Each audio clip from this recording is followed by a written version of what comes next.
Hello everyone, and thanks for being with us on another episode of Property Doctor. If you stumbled on this channel, if you're just pressing, I just stumbled, please wait. Watch, there's something very important you need to know about your buildings. Don't go away.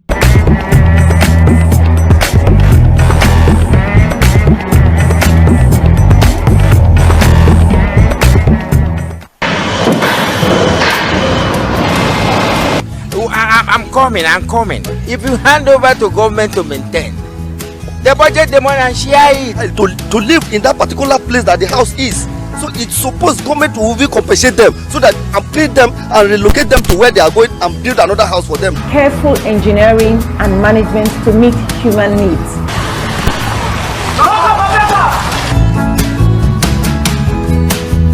My name is Fumi Amunega Ajayi, also known as the Property Doctor. You can connect with us on Facebook, on Instagram, and on YouTube at Property Doctor NG, and on Twitter at Property Doc NG. We talk about buildings and how to manage your buildings properly.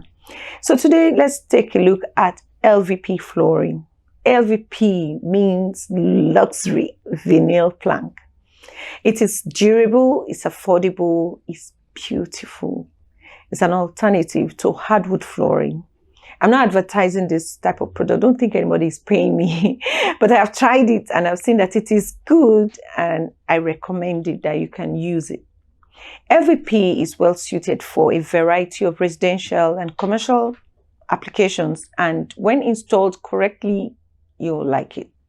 It mimics the look and the texture and the warmth of real wood. You know, people use wood for wood flooring, like I mentioned in one of my videos. And I want to show you how you can do this yourself, because to get experts to fix this is quite very expensive, but you can do it. If you're patient, you can do it very well. You need these planks or tiles, and they come in different colors, different qualities, but one important thing is it is anti-slip. It is anti-slip in that you cannot slip and fall. It is waterproof, it is beautiful, it is easy to install. It lasts long. Yeah, you know, that is the cocoa of the matter. For those watching and who do not understand the meaning of the cocoa of the matter, it means the crux of the matter or the important thing. The LVP, like I told you, stands for luxury vinyl plank. Some people call it LVT, that's luxury vinyl tiles. And it covers all vinyl designs in planks, giving the look of wooden floors and all the features and benefits of vinyl. You can get them in different colors to suit your taste, and you can get them in different sizes. You can cut them in different sizes if you wish to. You may occasionally hear people say LVT. LVT is luxury vinyl tiles. Let me talk about the disadvantages. Some disadvantages of the vinyl flooring is it cannot be repaired and it can emit some volatile organic compounds. It's not all of them, some of them. Then it has a shorter lifespan than wood floors. There's no impact, or it has a negative impact on home resale value. That is, if you want to resell the property, it will not be because of you cannot get a better value because you use the LVT. It's difficult to remove because of the adhesive, the gum that was attached to it, that was used to install it. And it's not eco-friendly. It's difficult to recycle. You can and you should caulk the vinyl plank flooring, as it can often develop gaps due to humidity, maybe the weather changes and improper installation. If they don't install properly or the weather has changed, there could be gaps. So the gaps can be sealed using a method called caulking, which allows you to close the gaps using a sealant, maybe gum. I'll show you, thereby preventing it from becoming bigger, that's wider. For maintenance, it's easy. You can just sweep or vacuum regularly to remove dirt or grit that can scratch the floor. And you can wipe up spills promptly and thoroughly with a damp cloth or mop, washing it with a mild detergent when you need to. You can restore your floor's original glows by, vacuuming or washing and applying coats of floor restoring polish. You can get this in the store. Now, installing the LVP, what are the things you need? I'll show you. You need the tiles, of course, that you need to place on the floor. You need your spacer so they can maintain the right space. You don't have overlaps. You need your rubber mallet hammer to hit it on the ground. You need a cutter. You need your side finishers. You need your gum and so on. So if you're connecting to a tile, you need a special gum to connect the finisher to the wall or to the tile so that it will be neat. You need these things to make it look clean, neat, presentable, and appreciable. You know, when you make soup, there are some things you need to add to make the soup sweet. And your seasoning, your salt, and all those things, add them to make it. That's what the finisher does to the flooring. So let me show you in a short video on how to fix the LVT tiles in a job I did somewhere. I'll take you through the process and I'll show you the materials I used, like I mentioned earlier. This is the LVP. The LVP planks. It's like this, see? It's anti-slip. It's very beautiful. It's anti-slip. This is what I used for the floor. This is liquid nail. It's like gum. This was what I used to connect to the tiles. Fix this to connect the LVP to the tiles, because the next floor to the tile is to where I wanted to fix these tiles was the normal tiles that we know, the ceramic tiles. So I had to add this on the floor before connecting this to it. Then we use this for the edges. The edges to make it beautiful. To seal it up at the edge so you can do something like this. So you see, it's neat. Then we had silicone to have a good finish. I had a spacer. These are flooring installation kits. There are different types. Look at them here.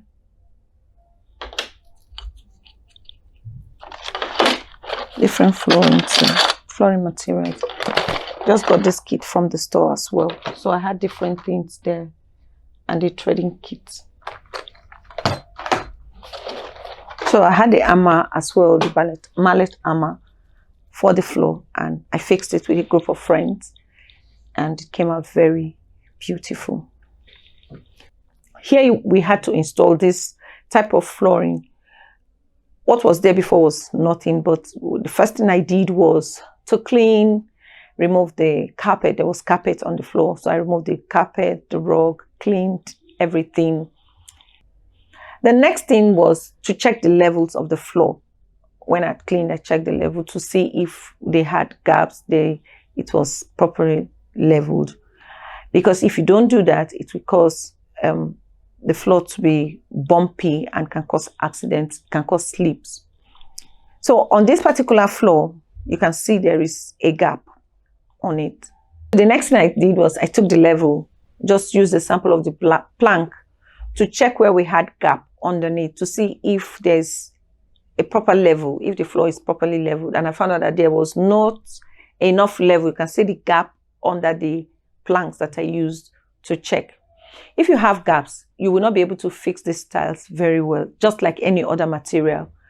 So what I did was mixed mortar, poured it on the ground, mixed mortar, that's cement and sand, and I spread it on the unleveled area until I got the same level. After this, I allowed the mortar to dry, to set properly and to dry, and I cured it a little. Then the process begins. So we need these materials that I called earlier. I put them together and fixed the floor. So let's watch the video and see how the floor was fixed.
Well, so this is the finished work. I hope you like it. This floor is done. You'll see that there is no bumps, there's no gap, because if there is gap, it can cause a problem, it can cause to accidents in the home, it can cause to sleep and trips in the home. It's properly leveled, it's clean, it's beautiful, and it's safe. Do you want to try this in your home? Leave a comment below, please, and let me know if you enjoyed this video.